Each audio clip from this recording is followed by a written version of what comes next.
ये तुमने क्या किया? मेरी मेहनत बर्बाद कर दी। अरे हैरस, मौजरत, ये गलती से हो गया। गलती? देखो मेरी पेंटिंग।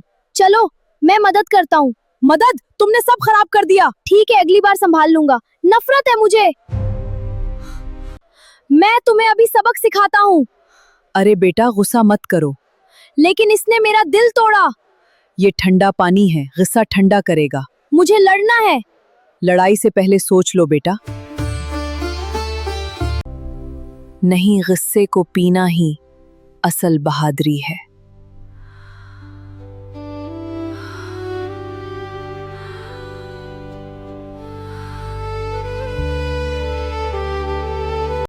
कोई बात नहीं, गलती किसी से भी हो सकती है। शुक्रिया।